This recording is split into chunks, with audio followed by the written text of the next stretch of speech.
Hi guys! Hello! Welcome back to my channel. Nandito ako ngayon sa bahay ni Popo. Yung Popo dito guys is magulang ng among babae. Nanay ng among babae. So nandito ako ngayon kasi yung aking halaga may lesson dito mamayang alas 2. Yung tutor niya ay darating at dito sa bahay gagawin yung 1 hour lesson ng Mandarin ata yun or Putungwa. So, bawat punta ko dito guys, ganito ako kaswerte sa aking mga amo, no? Bawat punta ko dito, may ihanda na yung pagkain. Tingnan nyo. Piniritong isda at gulay.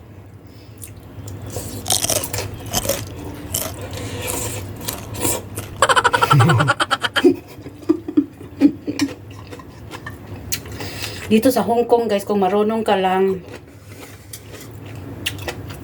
ano ba yun? Paano ko sasabihin sa Tagalog? Yun bang makipag-close ka sa lola, hindi ka talaga mawala ng pagkain.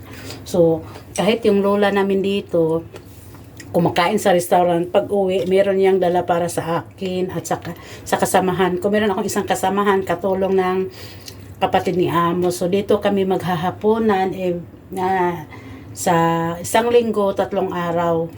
Dito kami maghahaponan lahat, pamangkin ni Amo, kapatid niya, katulong, at saka kami lahat. Yung alaga ko hindi pa dumating kasi nag-day off yung nanay niya, siya ang nagsundo. Meron pala ako nakikitang gulay ito guys. Matagal ko na itong kinakain pero hindi ko alam ang pangalan. Tingnan nyo.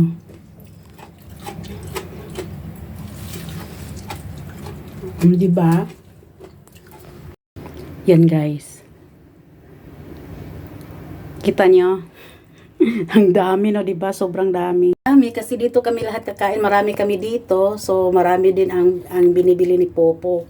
So ngayon guys, kung sino may nakakaalam sa gulay na yan, pag-comment down below kasi sa tagal ko na sa Hong Kong, kinakain ko yung mga pagkain nila pero ang yung iba hindi ko pa talaga alam ang pangalan.